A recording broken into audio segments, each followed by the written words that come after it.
Baik, selamat sore kawan-kawan. Terima kasih untuk teman-teman media yang sudah hadir di tempat saya di Sekretariat Nasional Persatuan Pewarta Warga Indonesia. Pada sore hari ini saya dan kawan-kawan, salah satunya ada Ibu Nina dan beberapa lawyer, mengadakan konferensi pers untuk menindaklanjuti perkembangan yang sudah terjadi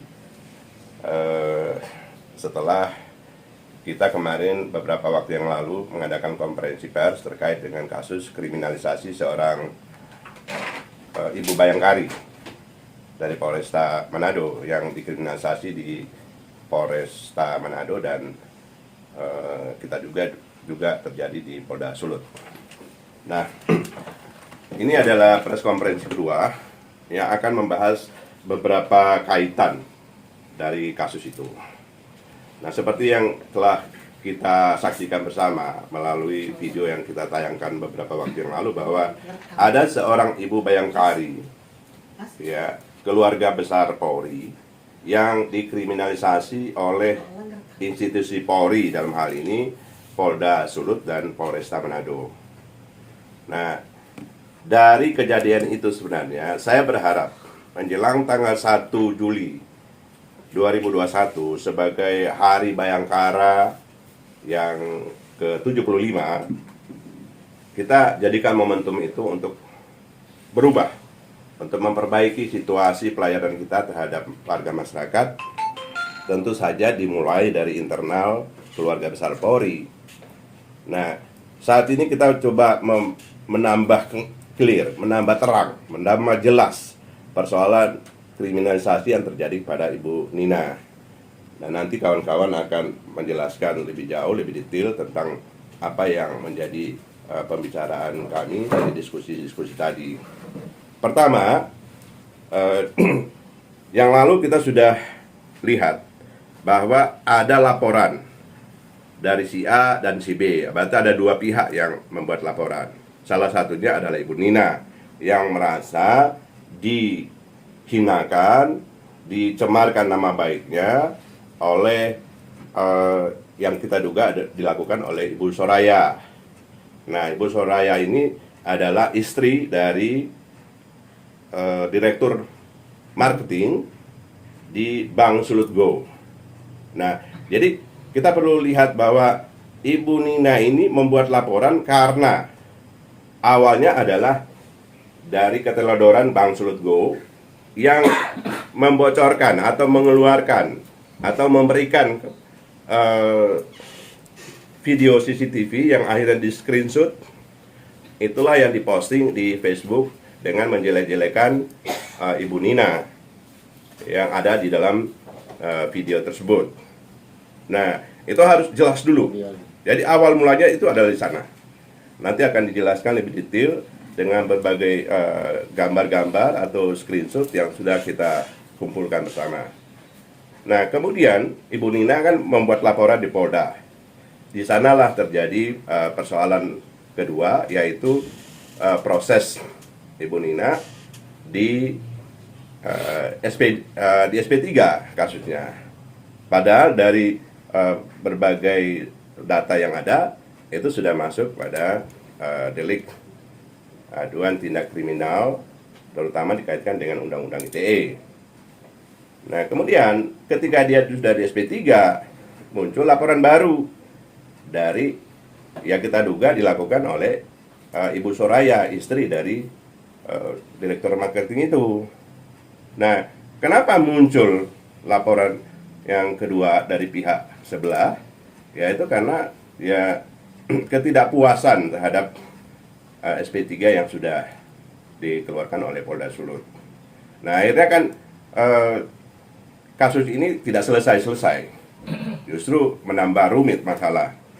Nah, kalau saya lihat ada beberapa bukti yang bisa kita tunjukkan bahwa Bank Sulut Go itu diduga terlibat dalam munculnya SP3 di Polda Sulut, yaitu dengan pengeluaran dana 300 juta rupiah yang dikeluarkan dengan beberapa disposisi yang mengindikasikan kuat bahwa dana itu digunakan untuk proses penyelesaian kasus Ibu Nina ini atau laporan Ibu Nina di Polda Sulut.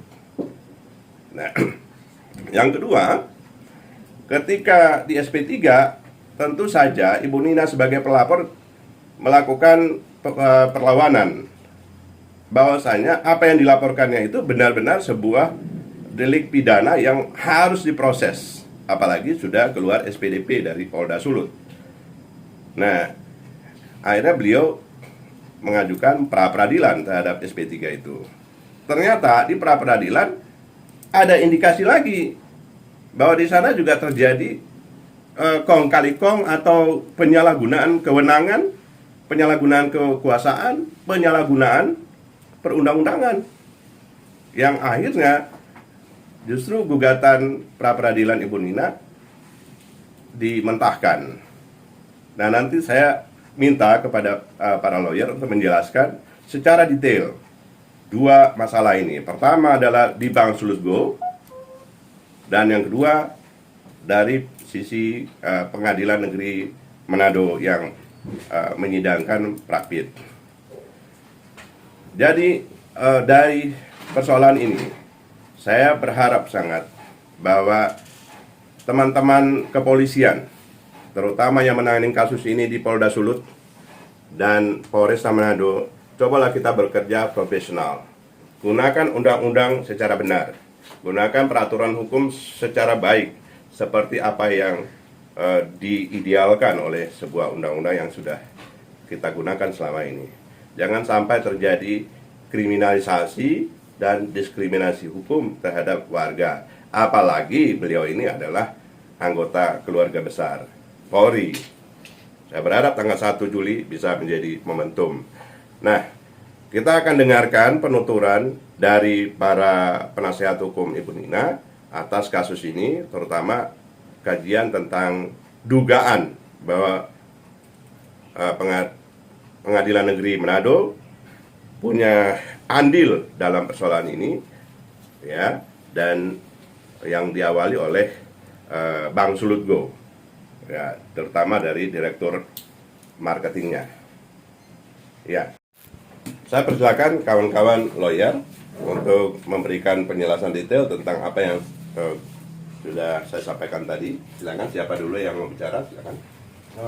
Baik, saya salah satu kuasa hukum dari Ibu Nina Muhammad yang kami melihat dari fakta-fakta hukum berdasarkan screenshot dari Facebook, media Facebook, bahwa ini persoalan ini bermula dari postingan Ibu Soraya yang kami lihat di sini, Ibu Soraya Dince Tanut. Nah, dia memposting di Facebook itu berikut ada gambar screenshot, gambar di screenshot. Nah, ini gambarnya di screenshot, kemudian dikasih tanda lingkaran di sini.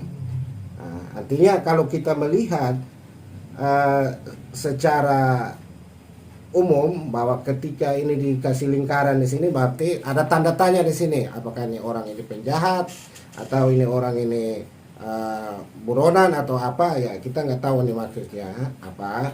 Tetapi kemudian Ibu Nina, klien kami, merasa bahwa ini pencemaran nama baik, ya ini melanggar undang-undang ITE.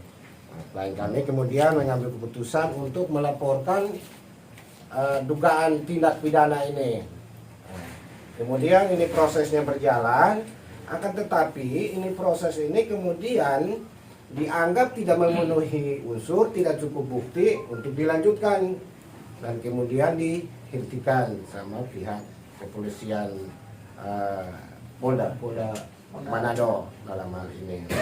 Nah, kemudian setelah di SP3, klien kami ini yang merasa bahwa diperlakukan tidak adil.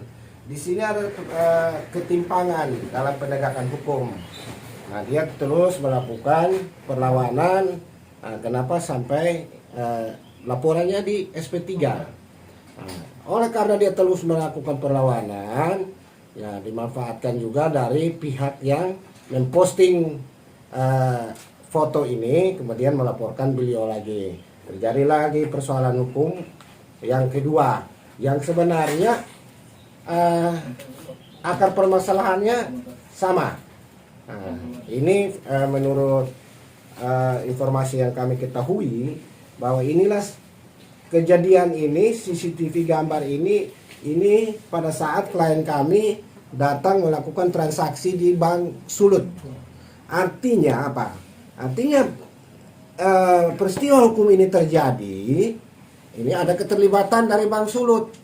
Dia sudah menyalahgunakan wewenang, harusnya ini bukan untuk kepentingan umum, bukan menjadi konsumsi publik. Akan tetapi dia mendistribusikan ini kemudian disalahgunakan oleh orang lain, ya dijadikan bahan untuk mencemarkan nama baik klien kami. Di sini kita lihat bahwa respon like-nya ada 100, kemudian komentarnya ada 7. Nah, isi komentarnya juga ada, kebanyakannya sih mencemarkan nama baik Ibu Nina ini. Nah, terus kemudian kita lanjut lagi ke laporan dari Ibu Soraya ini. Nah, kita melihat di sini ini juga ada penyelundupan hukum di sini. Kenapa? Seharusnya kalau undang-undang ITE itu ada yang melaporkan itu adalah orang yang mengalami, orang yang melihat sendiri, menyaksikan dan menjadi korban. Nah, kan tetapi saya lihat dari berita putusan pra peradilan itu yang melaporkan itu ada salah satu orang yang bernama Rolandi Talib, ya, yang kami ketahui bahwa dia ini adalah karyawan Bank Sulut Go kalau nggak salah ya. Nah, artinya ini saja prosesnya sudah tidak benar, Nah, kalau prosesnya saja tidak benar, apakah prosedur itu jalan? Tidak mungkin. Proses salah, prosedur itu jalan, tidak mungkin. Nah, jadi dalam hal ini laporan yang dilaporkan, yang melaporkan bukan pihak yang dirugikan langsung, akan tetapi orang yang mewakili, yang secara jelas-jelas itu tidak boleh dia yang melaporkan, itu menurut undang-undang.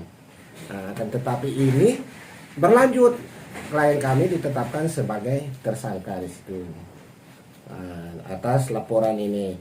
Padahal dari laporan ini barang bukti postingan klien kami ini tidak merujuk kepada pribadinya siapa. Nah, sedangkan kalau postingannya Ibu Soraya ini sudah merujuk, di sini dia menyebut nama Nina Muhammad. Bahkan dia ada kolom komentarnya juga ada di situ, suaminya anggota polisi tugas di Polda Sulut, namanya Joko. Artinya bahwa ini sudah tidak perlu lagi kita mencari bukti-bukti petunjuk untuk menguatkan ini postingan mengarah ke siapa, karena sudah jelas ada Nina Muhammad di situ. Fotonya pun dilingkar di sini. Artinya jelas ini wajah beliau. Ini wajah ibu kan? Ini wajah ibu. Artinya jelas. Nah, tetapi ini di SP3. Ini sebenarnya ada apa ya? Kami nggak tahu, makanya kami seperti Pak Ketum bilang bahwa minta teman-teman polisi untuk profesional di dalam melakukan penegakan hukum. Nah, untuk menghindari ya jangan sampai ini krisis kepercayaan dari masyarakat bahwa ini ketika yang melaporkan ini ya ini ditindaklanjuti serius, tetapi yang melaporkan ini lihat orangnya lemah atau apa ya, kemudian diabaikan. Nah, saya juga melihat dari putusan pengadilan itu tentang prapitnya, saya melihat di situ bahwa pertimbangan hakim, saya tidak mengatakan hakim ini salah, tapi mungkin keliru, hakim pun manusia. Mungkin keliru karena yang saya lihat semua keterangan dari pihak Ibu Nina ini, saksi ahli juga itu tidak dijadikan bahan pertimbangan. Nah, tidak dijadikan pertimbangan. Bahkan saya masih ingat bahwa saksi ahli Ibu Weni kalau nggak salah, Ibu Femi, dia menyatakan bahwa ini benar, ini mengandung kebencian, mengandung penghinaan, tetapi tidak menyerang ke pribadinya siapa. Nah, akan tetapi ini yang dijadikan tersangka lewat perkara ini. Nah, ini postingannya di sini nih. Nah, ini yang dijadikan Ibu Nina klien kami ini dijadikan tersangka dengan postingannya ini di sini menyebut bahwa Soraya Montenegro, dan ini foto beliau sendiri. Berbeda dengan ini, kalau ini menyebut nama juga fotonya jelas beliau, tetapi ini kemudian dihentikan, ini yang dilanjutkan. Nah, kami mau meminta kepada baik itu kepolisian maupun hakim bahwa ini hal-hal seperti ini ya mesti secepatnya kita mengacu kepada KUHP. Artinya proses penegakan hukum maupun peradilan itu harus mengacu kepada KUHP. Nah, jangan kita mengacu kepada permintaan-permintaan atau request. Nah, itu yang kami minta karena kami melihat bahwa di sini klien kami benar-benar diperlakukan tidak adil, dikriminalisasi sama institusinya sendiri. Klien kami ini juga anggota Bayangkari, suaminya juga memang benar namanya Joko dan berdinas di Polda Sulut, itu benar. Nah, mungkin dari kami sekian bahwa kami melihat bahwa ini di sini ini ada penyelundupan hukum di sini. Hukum ini tidak ditegakkan di sini untuk dua perkara yang sumbernya adalah sama dari postingan ini. Dari postingan mereka, kemudian Mbak Ibu Nina melakukan upaya hukum, nah kemudian dihentikan, kemudian dari pihak Ibu Soraya ini melakukan tuntutan hukum lagi. Dan sampai saat ini masih terus berjalan. Nah, itu mungkin konstruksi kasusnya, perkaranya seperti itu. Nah, kami melihat bahwa di sini juga seharusnya yang bertanggung jawab atas ini persoalan hukum adalah Bank Sulut Gold. Karena ini CCTV ini adalah fasilitasnya Bank Sulut Gold. Kenapa dia sembarangan mengeluarkan ini? Nah, artinya dia mengeluarkan ini pun sudah menyalahi SOP. Seharusnya Bank Sulut Gold ini pun harus ditindak karena dia secara sembarangan, secara tanpa hak juga mendistribusikan ini yang harusnya menjadi rahasia perusahaan, tetapi kemudian dia distribusikan ke publik. Jadi ketika ada yang mendapat ini, dia kebetulan mungkin ada persoalan lain dengan klien kami, ini dijadikan sebagai alat untuk melampiaskan dia punya persoalan itu, kemarahan itu. Nah, mungkin dari kami itu konstruksi perkaranya dua perkara yang sama-sama dasar hukumnya adalah sama. Undang-undang ITE pasal 27 ayat 3, tetapi yang satu sudah terang-terangan menyerang secara pribadi, menyebut nama, menampilkan foto, akan tetapi dihentikan. Yang satu ini cuman bias, tidak mengarah ke pribadinya siapa, ini yang dilanjutkan dan ditetapkan sebagai tersangka. Di mana keadilan di Republik ini? Itu. Terima kasih. Ya, lanjut mungkin, Bang. Baik. Selamat siang, terima kasih. Saya Andreas Benaya Rehyari, Ketua Aliansi Warga Jakarta sekaligus tim kuasa dari Ibu Nina. Ya, saya mau sampaikan bahwa nanti agenda gelar perkara khusus dari pihak Kabar Eskrim itu kan ditetapkan tanggal 6 Juli nanti. Nah, kami sebagai aliansi dari Aliansi Warga Jakarta bersama Pak Ketua PWI, kami akan mengawal kasus ini sampai tuntas, sampai keadilan ditemukan, didapatkan oleh Ibu Nina, klien kami. Kami akan berjuang sampai titik darah penghabisan. Tidak akan kami berhenti sampai sini. Oleh karena itu, melalui preskon ini, kami menghimbau kepada pihak-pihak terkait, dalam hal ini pihak Bareskrim, untuk acara agenda gelar perkara ini dilakukan secara terbuka dan tidak secara tertutup. Itu permintaan kami. Karena ini persoalan hukum dan dibutuhkan transparansi dari lembaga terkait, dalam hal ini Kabar Eskrim, Bareskrim, yang akan mengadakan agenda gelar perkara tersebut. Harus transparan sehingga diketahui oleh publik. Kenapa kami bicara di sini? Karena kami ingin publik tahu, mengawal sesuatu di mana hak sebagai seorang warga negara, Ibu Nina, klien kami, dia harus mendapatkan keadilan hukum. Itu penting banget bagi kami. Setiap warga negara, dia punya hak konstitusi. Dia punya hak untuk mendapatkan keadilan di bangsa ini.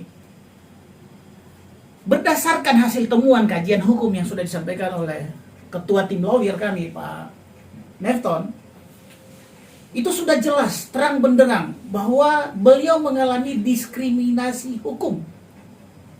Oleh karena itu, sebagai negara yang harus memberi perlindungan hukum, memberi rasa keadilan buat warga negara, khususnya beliau ini sebagai anggota Bayangkari, itu wajib negara bertanggung jawab untuk memberikan rasa keadilan hukum buat beliau.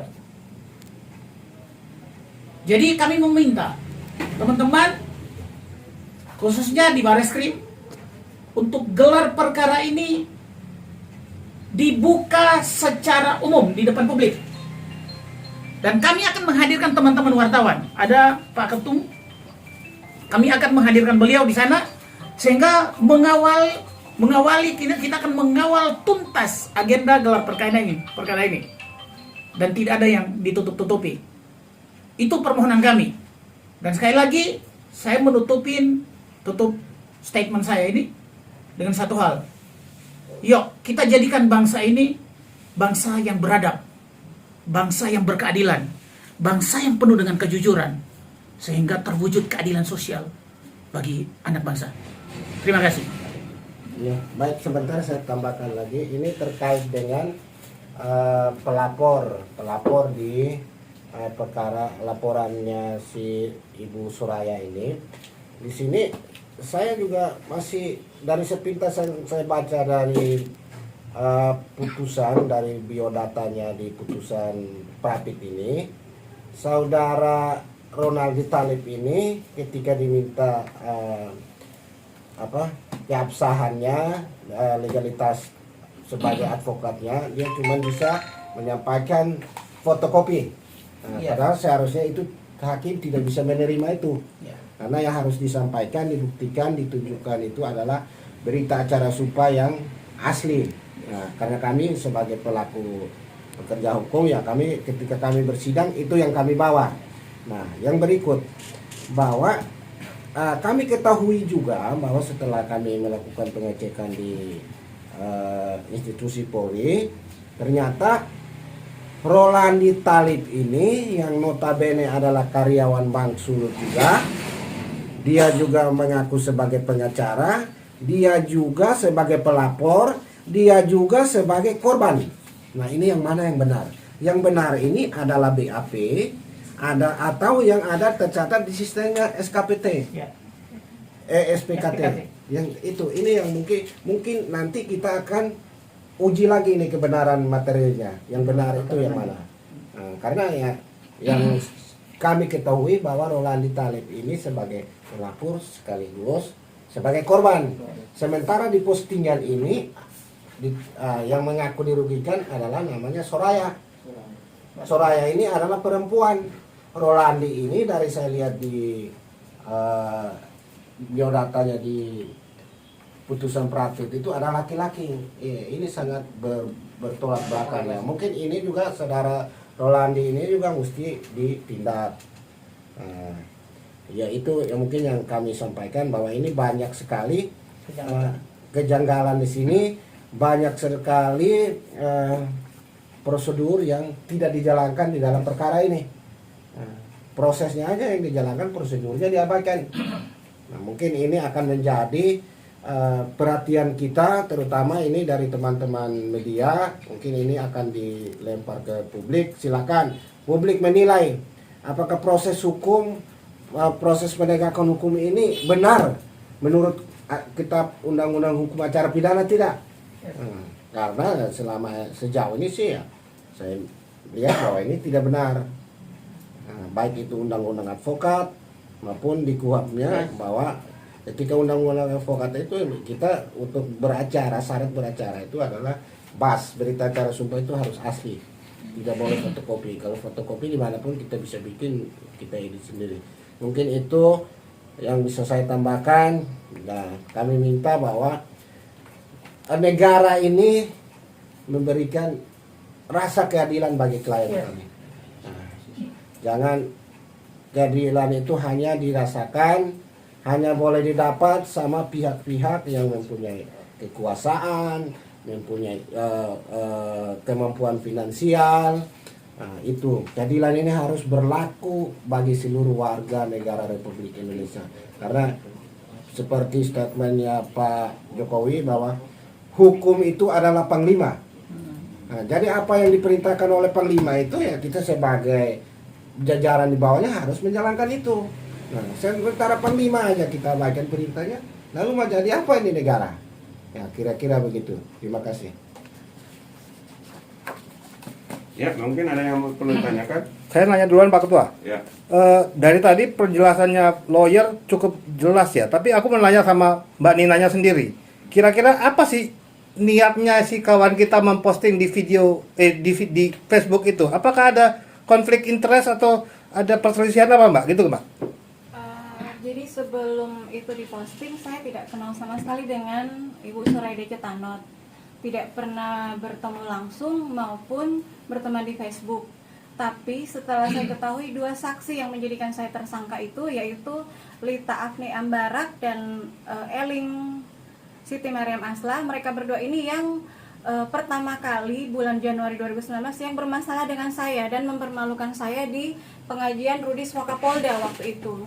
Jadi ternyata saya pikir sudah selesai sampai situ masalah di pengajian. Ternyata masih merembet karena si Eling ini mantan suaminya adalah anak buahnya si Soraya dan sekarang menjadi kepala cabang di Bang Sulut Manado. Jadi saya pikir Ibu Soraya juga sebenarnya korban dari kedua orang ini, karena yang jadi tanda tanya di sini mereka sudah saya blokir dari bulan Maret 2019, sementara postingan yang diposting sama Ibu Soraya itu November 2019. Sudah 6 bulan lebih saya blokir mereka dan mereka terlibat menjadi saksi, sementara di LP saya yang di unit 4 mereka berdua tidak mau hadir. Malah yang Eling itu sudah nanti undangan ketiga baru datang, yang si Lita Ambarak sudah berkali-kali dipanggil, malah undangan dari polisi itu dari penyidik dikembalikan sama dia. Padahal dia adalah salah satu PNS dari Fakultas Hukum Unsrat. Jadi mudah-mudahan video ini bisa ditonton oleh dekan Fakultas Hukum dan bisa menjadi atensi buat PNS yang ada di situ tapi tidak menghargai hukum, undang-undang yang minimal hadirlah untuk memberikan BAP dalam LP tersebut. Oke. Saya tanya untuk Pak Wilson selaku Ketua Umum PPWI, Persatuan Pewarta Warga Indonesia yang mayoritas adalah anggotanya kawan-kawan wartawan. Melihat hal ini, Pak Ketua Umum, apakah ada indikasi makin carut-marutnya hukum di Indonesia, khususnya seiring dengan 75 tahun Polri? Permintaan Bapak selaku Ketua Umum PPWI kepada Kapolri seperti apa Pak menyambut 1 Juli Hari Bayangkara? Ya, paling tidak kita kaitkan dengan kasus yang ada ini ya, yang sedang kita bahas. Saya ingin menyampaikan apresiasi dan terima kasih kepada Polri, bahwasanya setelah video yang kita sebarkan yang lalu, pihak Polri sudah melangkah lah, mulai melangkah setahap demi setahap dengan dikeluarkannya SP2HP dari Propam Polda Sulut terhadap laporan yang disampaikan oleh Ibu Nina Muhammad. Nah, itu satu hal yang baik dan bagus, kita apresiasi, walaupun memang ada tanda tanya kenapa baru muncul 3 bulan setelah laporan, gitu kan? Kenapa baru muncul setelah video itu kita lempar ke publik? Nah, ini kan akhirnya menjadi catatan lagi buat kita semua.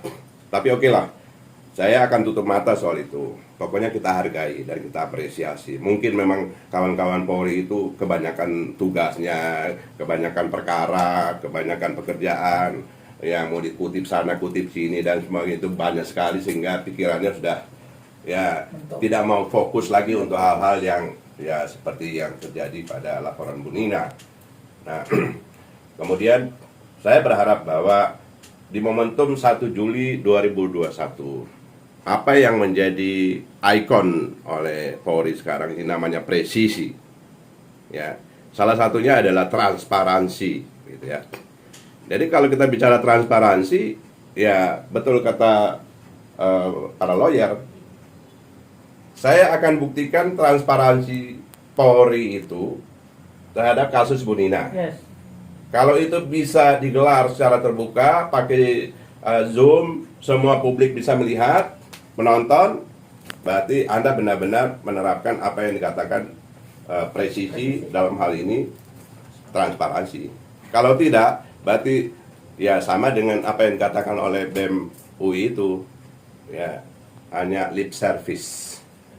Jangan sampai kalau ada ya ini meminjam ya dari BEM UI ada kingnya, maka ada vice king atau mungkin apalah komandan brigade king dan sebagainya di persoalan lip service. Artinya janganlah kita menyimpan dusta di antara kita. Anda bilang A, tapi yang terjadi justru X. Tapi marilah kita sama-sama. Saya transparan lah ya. Apapun yang saya katakan ini kita bisa buktikan dan saya siap mempertanggungjawabkannya. Mau di mana kita mempertanggungjawab? Saya siap. Begitulah saya menunjukkan transparansi kepada semua pihak. Termasuk kepada anggota-anggota PPWI seluruh Indonesia. Kita transparan. Apapun yang kita lakukan sepengetahuan teman-teman semua. Pengetahuan publik. Ada yang kita mau tutupi. Jadi saya berharap institusi Polri bisa melakukan hal itu untuk masalah pelayanan kepada warga, pengayoman, perlindungan, dan penegakan hukum secara benar pada cara adil. Saya kira itu pesan saya untuk Kapolri, Bapak Jenderal Listio Sigit Prabowo, agar benar-benar menunjukkan kepada kita semua, kepada seluruh rakyat Indonesia, bahwa apa yang Bapak sampaikan sebagai presisi benar-benar bisa diimplementasikan di institusi Polri dulu lah, yaitu menangani anaknya sendiri, yaitu Ibu Nina Muhammad sebagai anggota Bayangkari di Kepolisian Republik Indonesia. Saya ucapkan Dirgahayu Bayangkara Indonesia. Mudah-mudahan di usianya yang ke-75 tahun ini bisa menjadi lebih baik dan menunjukkan presisi khususnya dalam pelayanan pemberian keadilan kepada seluruh warga negara Indonesia. Demikian mungkin Mas Mugi. Ya. Untuk lawyer, jika melihat tadi ada histori yang ternyata carut marut tidak hanya di tubuh Polri, tetapi di tubuh pengadilan sendiri. Ketika ada seseorang yang mengaku sebagai pengacara, itu ternyata dia tidak bisa menunjukkan berita acara sumpah yang asli. Apakah ini merupakan indikasi makin hancurnya pengadilan Indonesia? Ya, saya melihatnya ya kurang lebih seperti itu. Karena itu seharusnya menjadi syarat utama, tetapi kemudian diabaikan. Nah itu pertanyaannya ini ya kita kembalikan ke publik. Nah, itu syarat utama. Sekali lagi saya bilang syarat utama untuk kita sebagai advokat itu, kemudian kita untuk kepentingan persidangan di depan hakim itu syarat utamanya. Nah untuk kepolisian ya tadi, untuk kepolisian saya hanya mau bilang bahwa untuk seluruh anggota Polri yang ada di Republik, bahwa saudara-saudara ini dipilih, saudara-saudara ini orang pilihan. Nah, setiap tahun ada perekrutan berjuta-juta orang, beribu-ribu orang berlomba-lomba untuk menjadi anggota Polri. Artinya yang terpilih sekarang, yang dipercaya sekarang untuk menjalankan tugas dan fungsinya itu harus benar-benar melakukan secara hukum. Artinya melakukan penegakan hukum itu benar-benar hukum itu ditegakkan. Karena saudara-saudara yang dipilih oleh negara sebagai anggota Polri untuk melakukan penegakan hukum, berarti itu orang-orang pilihan, orang-orang yang punya kompetensi untuk memberikan rasa keadilan bagi seluruh rakyat Indonesia. Terima kasih. Ada lagi? Nah? Cukup, Pak. Cukup. Langsung ditutup aja, Pak. Baik, terima kasih. Harapan saya terakhir adalah bahwa kasus yang dihadapi oleh Ibu Nina Muhammad, dan mungkin lagi ini hanya satu ibarat titik gunung es di tengah lautan, tapi oke lah, ini bisa kita jadikan contoh bagi pembelajaran kita ke depan, bahwasanya di saat dunia informasi ini sangat terbuka luas, tidak ada lagi yang bisa kita sembunyikan, tidak ada lagi yang bisa kita rekayasa, semua akan terbuka, ya. Dari apa yang sudah dijelaskan oleh para lawyer dan Ibu Nina sendiri, itu jelas ada rekayasa yang dilakukan oleh para oknum. Oleh karena itu, kepada Pak Kapolres yang saya kenal ketika beliau menjadi Kapolres di Tobasa, yaitu AKBP atau mungkin sudah Kombes sekarang, Elvianus Lauli, tolonglah ini jadikan atensi untuk diselesaikan secara baik. Pertama, kalau misalnya ada gelar perkara ini, maka bersikaplah ksatria sebagai seorang yang jujur, yang punya integritas. Ya. Saya percaya bahwa kalangan dari suku Nias itu adalah orang-orang yang jujur, yang punya integritas, yang punya keberanian, kesatria dan lain sebagainya, yang bisa ditunjukkan dalam mengayomi, melindungi dan melayani, juga dalam menegakkan hukum, menghadirkan keadilan kepada masyarakat. Ayolah, kita sekali lagi saya mengajak kita seperti apa yang sudah diajak oleh teman-teman, kita memperbaiki pelayanan di warga masyarakat kita oleh para bayangkara kita, untuk menghadirkan keadilan di tengah-tengah masyarakat kepada seluruh warga negara Indonesia, tanpa ada embel-embel di belakangnya. Dia punya uang, dia punya kuasa, dia punya koneksi, dan lain sebagainya. Demikian saya kira. Terima kasih. Assalamualaikum warahmatullahi wabarakatuh. Selamat sore. Salam sejahtera dan tetap semangat untuk kita semua. Demi keadilan sosial bagi bangsa. Salam sehat, salam sehat.